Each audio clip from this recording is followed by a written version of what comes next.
প্রিয় BA fourth সেমিস্টারের ছাত্রছাত্রীরা, আজকে আমি যে বিষয় নিয়ে আলোচনা করব সেটি হচ্ছে তোমাদের হিস্ট্রির যে জেনারেল পেপার রয়েছে সেই জেনারেল পেপার থেকে আমি তোমাদের 5 এবং 10 নম্বরের গুরুত্বপূর্ণ প্রশ্নগুলি বেছে দিচ্ছি। সেই প্রশ্নগুলো তোমরা এখন থেকেই করতে থাকো, তোমরা পরীক্ষায় 100% তোমরা সাফল্য পাবে, এটুকু বলতে পারি যদি ঠিকঠাক পড়ো। এবং কোশ্চেন তোমরা জানো, বিগত ফার্স্ট সেমিস্টার থেকে তোমরা করে আসছো, পিপি স্টাডি ক্লাসের নোটস ফলো করে আসছো, তোমরা জানো যে সেখান থেকে প্রশ্ন কতটা কমন পড়ে। হ্যাঁ, তোমরা ইয়ার ভিত্তিকটাও করবে, ইয়ার করবে অবশ্যই, আমি বলছি ইয়ার তোমাদের আগাগোড়াই আমি বলে এসেছি ইয়ারগুলো পড়বে, তার সাথে একটু নলেজ বাড়ানোর জন্য ভালো করে পড়তে হবে। ঠিক আছে, আমরা এখন শুধু ইয়ারগুলো করি, ওটা চলে যাই, আমাদের মোটামুটি 5 নম্বর উঠলে আমরা ভাবি ঠিক আছে। তো একটু প্রথম দিকে জানার চেষ্টা করি, সাবজেক্টটা করা হয়েছে ইউনিভার্সিটি শুধু তো ইয়ার ভিত্তিক পড়ে চলে গিয়ে পাস করার জন্য নয়, আমরা একটু প্রথম দিকে চেষ্টা করি। কিন্তু কিছু কিছু অসৎ লোক রয়েছে যারা বড় বড় বাহবা দেয় যে আমি 10 ইয়ার্স ঘাঁটি, 20 ইয়ার্স ঘাঁটি।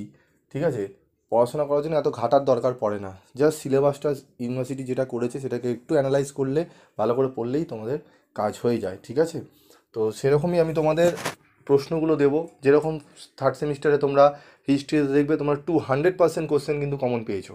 200% তোমরা অনেকেই লিখেছো স্যার আপনি যা সাজেশন দিয়েছেন তাই এসছে।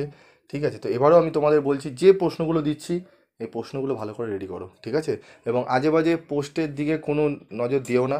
আমি লাস্ট একটা পোস্ট করেছিলাম, তোমরা কমিউনিটিতে দেখে নেবে, সেটি দেখার জন্য, তোমাদের দেখানোর জন্য আমি একটা পোস্ট করেছিলাম। ঠিক আছে, ওটাই আমার লাস্ট পোস্ট, আর দেবো না। এবার তোমাদের পড়াশোনার দিকে ফোকাস হবে, আমি কনস্ট্যান্ট তোমাদের দেখবে প্রত্যেকটা আমি ভিডিও ছেড়ে যাচ্ছি, এবং আমার গ্রুপে যারা রয়েছে ফ্রিতে আমি অনেক পিডিএফ নোটস তোমাদের প্রোভাইড করছি, তোমরা দেখে সেগুলো পড়ো, পড়াশোনায় মনোযোগ দাও। যারা ব্যবসা করছে চুপচাপ তাদের মুখটাকে বন্ধ করে দিতে হবে আমাদের। ঠিক আছে, যারা অসৎ পদে ব্যবসা করতে এসছে, যাতে কোনো যোগ্যতা নেই, তাদেরকে আমরা থাকতে দেবো না, তাদেরকে আমরা অ্যাকসেপ্ট করবো না। ঠিক আছে, তো দেখো ইম্পর্টেন্ট কোশ্চেন 5 মার্কস। প্রথম প্রশ্ন, তৃতীয় পানিপথের যুদ্ধের কারণ কী ছিল? 2 নম্বর, তৃতীয় পানিপথের যুদ্ধের গুরুত্ব বা ফলাফল কী ছিল? এই দুটি প্রশ্নেরই উত্তর আমি এমনভাবে রেডি করেছি যেটা একটা পড়লেই তোমার দুটো অ্যান্সার কমপ্লিট হয়ে যাবে। ঠিক আছে, মাউন্ট ব্যাটেন পরিকল্পনা কাকে বলে? খুবই গুরুত্বপূর্ণ প্রশ্ন। অধীনতামূলক মিত্রতা নীতি সংক্ষেপে আলোচনা করো। ভারতের সংবিধানের বৈশিষ্ট্যগুলি সংক্ষেপে আলোচনা করো। 5টি প্রশ্নই অত্যন্ত গুরুত্বপূর্ণ, এই 5টি প্রশ্ন তোমাদের খুব ভালো করে করতে হবে। ঠিক আছে, একদম বেশি প্রশ্ন আমি দিইনি, কিন্তু যেগুলো দিয়েছি একদম টু দি পয়েন্ট অ্যান্সারের নোটসও আমার রেডি রয়েছে। তোমরা যদি নিতে চাও, আমাদের কমপ্লিট হয়ে যায় নোটস, আমরা আমাদের একটু সময় লাগে, আমি তোমাদের অনেকেই বলেছি অনেকগুলো সাবজেক্টের রিকোয়ারমেন্ট তোমরা রয়েছে, তোমরা বহু ছাত্রছাত্রী কমেন্টস করে রেখেছো স্যার এই সাবজেক্টের নোটস লাগবে, আমি অবশ্যই তোমাদের দেবো। ঠিক আছে, আর সব জিনিস আমি পুরো ফুল পিডিএফ আমি চ্যানেলে দিতে পারবো না, কারণ কপির যুগ, কপি করে যার থেকে কপি করছে তাকেই দোষ দিয়ে দেওয়া হয় এখানে। যাই হোক, তো তোমাদের সেই জায়গাটা যাতে নষ্ট না হয় তাই জন্য বলছি, তোমরা স্যাম্পেল কিছু পাবে এবং তোমরা নিতে গেলে যোগাযোগ করো, আমি অবশ্যই তোমাদের দিয়ে দেবো। ঠিক আছে, তারপরে প্রশ্ন দেখো, ভারত ছাড় আন্দোলনের তাৎপর্য লেখো। ভারতীয় সংবিধানে প্রস্তাবনার তাৎপর্য কী? 1943 দুর্ভিক্ষ সম্পর্কে সংক্ষিপ্ত টিকা লেখো। প্রার্থনা সমাজের ওপর টিকা লেখো। 1938 সালে ত্রিপুরী কংগ্রেসের অধিবেশনের তাৎপর্য কী ছিল? উডের ডেসপ্যাচের তাৎপর্য কী, বা চার্লস উড কে ছিলেন, তিনি বিখ্যাত কেন? 12 নম্বর হচ্ছে 1857 সালে মহাবিদ্রোহের ব্যর্থতার কারণগুলি উল্লেখ করো। খুবই গুরুত্বপূর্ণ প্রশ্ন 5 নম্বরের জন্য। জালিয়ানওয়ালা বাগের ঘটনার গুরুত্ব কী ছিল? ওকে, রাউতওয়ারি ও মহলওয়ারি বন্দোবস্ত বলতে কী বোঝায়? 15 নম্বর প্রশ্ন, 1946 সালের নৌবিদ্রোহ সম্পর্কে সংক্ষিপ্ত টিকা লেখো। পলাশী লুণ্ঠন কাকে বলে? রাওলাট সত্যাগ্রহের গুরুত্ব সম্পর্কে আলোচনা করো। 1773 সালে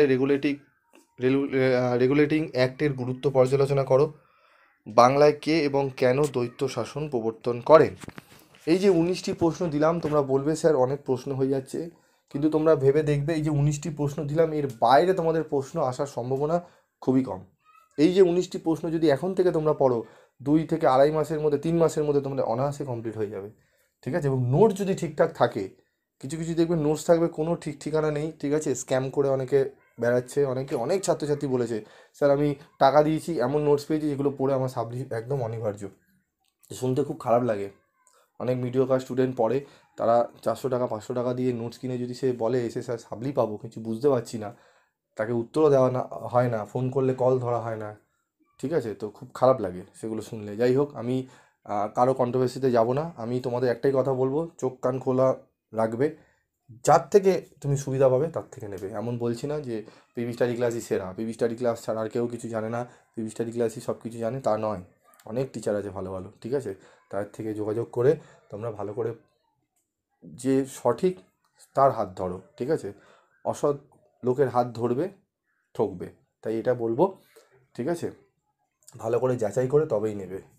আর যদি সেটা যাচাই না করো, বুদ্ধি না লাগাও, যে পাচ্ছি নিয়ে নিচ্ছি, ঠিক আছে, তাহলে অসুবিধায় পড়বে। যাই হোক, তো 19টি প্রশ্ন পড়ো। আমি এই 19টি প্রশ্নের মধ্যে থেকেই তোমাদের স্টার মার্কগুলো বেছে দেবো, ঠিক আছে? 2-1টি প্রশ্ন আমি পরে হয়তো অ্যাডলেস হতে পারে, তবে এই 19টি প্রশ্নই ভালো করে রেডি করো। আশা করি দেখবে তোমরা এখান থেকে প্রশ্ন কমন পেয়ে যাবে, ঠিক আছে? এবং তোমাদের আমি প্রথম দিক থেকে কিন্তু সাজেশন দিয়ে দিয়েছি, ঠিক আছে? এবার এই প্রশ্নগুলো অনেক রয়েছে, কপি করবে, বলবে আমি তাদের থেকে কপি করছি, এই করছি, নানান কথা, যুক্তিহীন কথাবার্তা বলবে। তো যাই হোক, তোমরা পড়ায় ফোকাস রাখো, পিভি স্টাডি ক্লাসের সাথে থাকো, তোমরা ভালো রেজাল্ট করবেই করবে। চলে আসবো এরপর 10 নম্বরের প্রশ্ন। 10 নম্বরের প্রশ্ন দেখে নাও প্রথমেই। ভারতের ইতিহাসে অষ্টাদশ শতকের গুরুত্ব কী? অথবা তুমি কি মনে করো অষ্টাদশ শতাব্দী ভারতের ইতিহাসে এক অন্ধকারময় যুগ ছিল? 2 নম্বর, 1757 থেকে 65 সালের মধ্যে বাংলায় ইস্ট ইন্ডিয়া কোম্পানির আধিপত্য বিস্তারের ইতিহাস আলোচনা করো। অথবা পলাশির যুদ্ধ থেকে দেওয়ানি লাভ পর্যন্ত ইংরেজ ইস্ট ইন্ডিয়া কোম্পানির 1757 থেকে 65 আধিপত্য আলোচনা করো। বাংলার নবাব মুর্শিদ কুলি খাঁর ভূমি রাজস্ব ব্যবস্থার প্রধান প্রধান বৈশিষ্ট্যগুলি আলোচনা করো। 1857 সালের মহাবিদ্রোহের প্রকৃতি বিশ্লেষণ করো। 1857 সালের মহাবিদ্রোহের গুরুত্বপূর্ণ কারণগুলি আলোচনা করো, ঠিক আছে? কারণ এবং প্রকৃতি, মহাবিদ্রোহের কারণ এবং প্রকৃতি অবশ্যই গুরুত্ব সহকারে পড়বে। এই দুটো প্রশ্ন তোমাদের অবশ্যই পড়তে হবে। বারবার বলছি, এই যে 5টি প্রশ্ন আমি 10 নম্বরে রেখেছি, এই 5টি প্রশ্ন যদি পড়ো, তোমরা এখান থেকে মিনিমাম 2টো প্রশ্ন কমন পেয়ে যাবে, ঠিক আছে? 5টা প্রশ্ন গুরুত্ব সহকারে কিন্তু করতে হবে। শিক্ষা ও সমাজ, এই যে পরপর 2টো প্রশ্ন, এই 2টো প্রশ্ন থেকে আমি মনে করি এখান থেকে একটা প্রশ্ন তুমি কমন পেতে পারো, ঠিক আছে? এই 2টো প্রশ্ন থেকে নাও। শিক্ষা ও সমাজ সংস্কারের ক্ষেত্রে ঈশ্বরচন্দ্র বিদ্যাসাগরের অবদান। 19বিংশ শতকে সমাজ সংস্কার আন্দোলনে রাজা রামমোহন রায়ের অবদান আলোচনা করো। ভারতবর্ষে জাতীয়তাবাদের ইতিহাসে অসহযোগ আন্দোলনের গুরুত্ব আলোচনা করো। 1946 সালের নৌবিদ্রোহ সম্বন্ধে লেখো। ভারত ছাড়ো আন্দোলনের ব্যর্থতা ও গুরুত্ব আলোচনা করো। লর্ড কর্নওয়ালিসের ভূমি রাজস্ব নীতি আলোচনা করো। ভারতীয় স্বাধীনতা আন্দোলনে মহাত্মা গান্ধীর উত্থান আলোচনা করো। ভারতের সংবিধান সভার কার্যাবলী সংক্ষেপে আলোচনা করো, ঠিক আছে? এখানে দেখো প্রশ্নগুলো আমি 13টি প্রশ্ন কিন্তু 10 নম্বরে রেখেছি। এই 13টি প্রশ্ন এবং 5 নম্বরের 19টি প্রশ্ন যদি ভালো করে রেডি করে নাও, তোমাদের কিন্তু অনেকটাই তোমরা এগিয়ে থাকবে, ঠিক আছে? তো যারা নোটস কালেক্ট করতে চাও তারা নোটসের জন্য যোগাযোগ করতে পারো। তবে যে নোটস নেবে তাকে কিন্তু আমার সঙ্গে কথা বলতে হবে কল করে, এবং তাকে আইডি প্রুফ নিয়ে তারপর নিতে হবে, ঠিক আছে? আমি এটাও বলে দিলাম, কারণ অনেক অসৎ লোক রয়েছে, ঢুকে এই নোটসগুলো নেবে, কপি করে সেটাকেই বলবে আমার নোটস অন্যরা কপি করছে, ঠিক আছে? তো যারা নেবে, স্টুডেন্টরা অবশ্যই নেবে, আমি দিয়ে দেবো, অবশ্যই দেবো, কিন্তু ফেক অ্যাকাউন্ট করে আসলে কিন্তু ধরা পড়তে হবে, কিছু করার নেই, ঠিক আছে? তো তোমরা যারা নিতে চাও নোটস তারা নিতে পারো। আজকের মতো এটুকুই। এবং আরেকটি কথা বলবো, আমার চ্যানেলে শ্যামাসঙ্গীত আমি একটা গান দিয়েছিলাম, ঠিক আছে? আমি তো মায়ের খুব ভক্ত, ঠিক আছে? তাই মায়ের গান দিয়ে আমি শুরু করেছিলাম আমার চ্যানেলে গান। এবার আমি জানি না এডুকেশান চ্যানেলে শ্যামাসঙ্গীত যদি মায়ের কোনো কিছু আমি দিই, সেটা অন্যায়পূর্বক হয় বলে আমি জানতাম না। এডুকেশানে যে মায়ের গান মানে একটা ভিডিও, আমি তো গানের ভিডিও করি না, একটা ভিডিও মাকে ডেডিকেশন করে আমি শুরু করেছিলাম, ঠিক আছে? ব্যাস পরে একটা ভিডিও দেওয়ার পর থেকেই তারপর মা খুব আমার সহায় হয়েছে। তা আমি কোনো সময় মায়ের ওই ভিডিও কোনো সময় হাইড করবো না, সবাই দেখতে পারবে, তোমরা গিয়ে দেখে নেবে, ঠিক আছে? আমি হাইড করার কোনো দরকার নেই, মাকে আমি হাইড করে কোনো সময় ওপরে ওঠা যায় না বা চলা যায় না। মা সবসময় আমার ভিডিওর ওখানে থাকবেনই। আজকের মতো এটুকুই।